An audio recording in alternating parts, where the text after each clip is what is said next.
இப்படி கொடுக்குறேன்னு நான் அவ்வளவுதான். பப்ளிக்கா நான் கொடுக்க உண்மையிலேயே விருப்பம் இல்லை. ஆனா இப்படி கொடுக்கறத பார்க்க நிறைய கொடுக்கணும் போலதான் கிடக்குது. என்ன தேவையோ கேட்டு வேண்டி அவட்ட கேட்ட கொடுப்பா. என்ன தேவையோ மற்ற வேலைக்கு வேற பிள்ளைகள் இருந்தாலும் ஒப்பியல் அந்த எக்ஸசைஸ் புக்ஸ் எல்லாம் கொண்டு வந்து கொடுப்பா. என்ன கேட்டாலும் கேட்டா கொடுப்பா. எனக்கு இதுல மினக்கிறதுக்கு நேரம் இல்லை.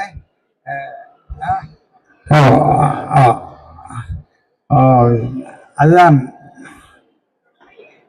சரிதானே. இதுல பார்க்கும்போது கண்டிப்பா நிறைய கொடுக்கணும் போல கிடக்கு. நான் ஒவ்வொரு வருஷம் வந்து ஒரு வருஷத்துக்கு 2 தடவையும் வருவேன். வந்து கொடுக்கறதுக்காகவே வந்துட்டு போயிடுவேன்.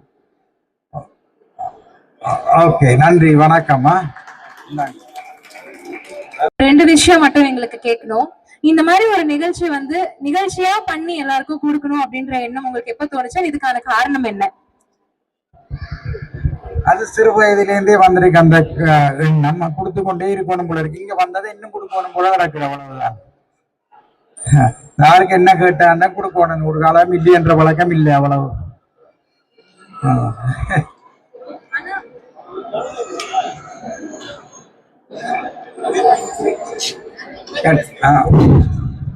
Check. Okay.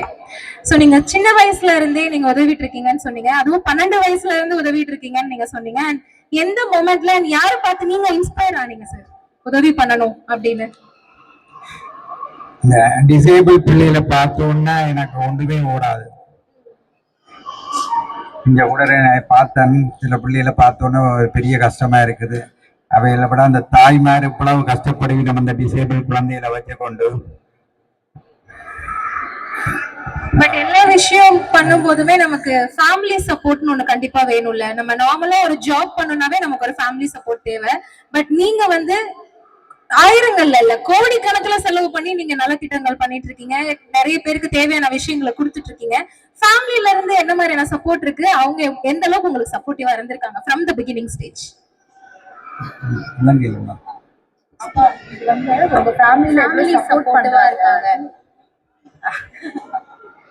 Family full support தான். ஒன்று காலம் ஒன்றும் கொடுக்க வேணாம்னு சொல்ல மாட்டோம்.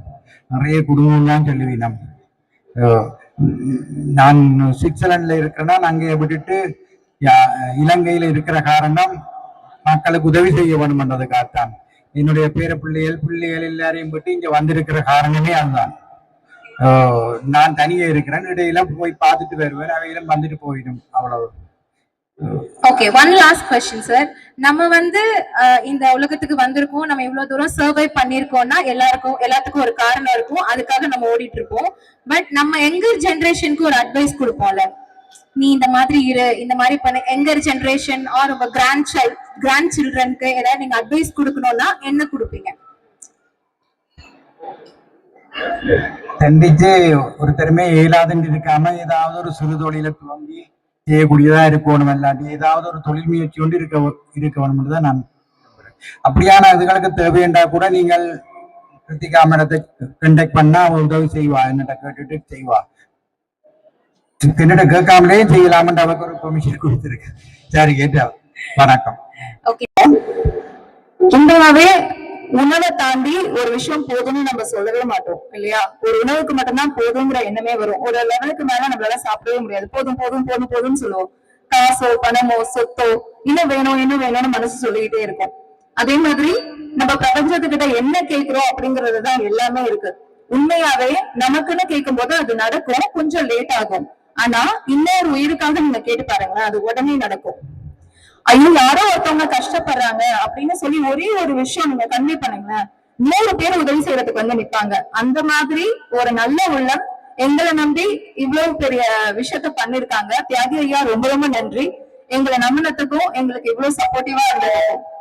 முக்கியமா இன்னொரு விஷயம் சொல்லணும், பத்திரிகையாளர் நண்பர்கள், நாங்க சொன்ன உடனே வந்துட்டீங்க. ரொம்ப ரொம்ப நன்றி.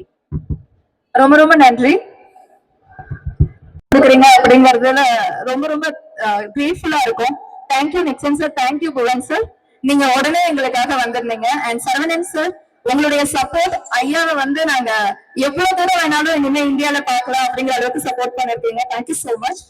அண்ட் முக்கியமா அசா சார், எங்களுடைய டீம், நீங்க பாக்குற இத்தனை விஷயமும் நடந்தது ஒரே நாள்ல தான். உண்மையை சொல்லனா மண்டே ஈவினிங் ஃபைனலைஸ் பண்ணி ஒரே நாள்ல ப்ரொவிஷன்ஸ், பிஹெச்ஆர்ஸ் எங்களோட டாக்டர் ஜோஷ்வா சார் ஒரே ஒரு இடம் தான் சொன்னாரு, சர்ஜரிக்கல் நம்மளுடைய வீல் சேர்ஸ் வந்து ஒரே நாள்ல வந்து இறங்கிடுச்சு. அவ்வளவு சப்போர்ட்டிவ்.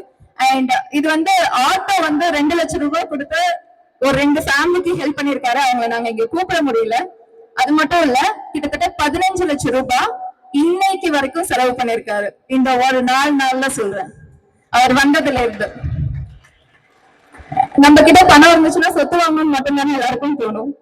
உண்மையாவே 15 லட்சத்தை 4 நாள்ல செலவு பண்ண பர்சன் நம்ம பாத்துருக்கீங்களா? அது மக்களுக்காக பண்ற ஒரு மிகப்பெரிய சேவைன்னு நினைக்கிறாரு. அதுல நான் ஒரு டூலா இருக்கிறதுல நான் ரொம்ப ஹாப்பியா இருக்கேன். தெரியல கடவுள் என்ன வந்து இந்த மாதிரி கொடுக்க வைப்பாரா அப்படிங்கறது தெரியல.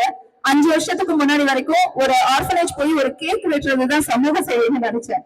அதை அப்படியே மாத்தினது லைஃப்ல மறக்கவே முடியாத சுச்சுவேஷன்ஸ். என் கூட இருந்தது மனிதநேயம் மட்டும்தான். அந்த மனிதநேயத்துக்காக வாழ்நாள் முழுக்க என்னுடைய உயிரை கொடுக்குற அளவுக்கு நான் வேலை செய்வேன். என்னோட வேலையை தாண்டி இந்த ஒரு அன்பை பரப்புறது மட்டும்தான் என்னுடைய குறிக்கோளும் கூட. இந்த மாதிரி நிறைய நல்ல உள்ளங்கள் இங்க இருக்காங்க. முக்கியமா Tahir Hussain, thank you so much. நீங்க எங்க இருக்கீங்கன்னு தெரியல, தேங்க்யூ. நீங்க கட் பண்ண அந்த வென்யூவோட பேமெண்ட்ல நாங்க இன்னும் ஒரு 5 பேருக்கு உதவி செய்யற அளவுக்கு எங்களுக்கு சப்போர்ட் பண்ணீங்க. நன்றி. பத்திரிகையாளர்கள் அத்தனை பேருக்கும் ரொம்ப ரொம்ப நன்றி எங்களுக்காக வந்ததுக்கு. தேங்க்யூ.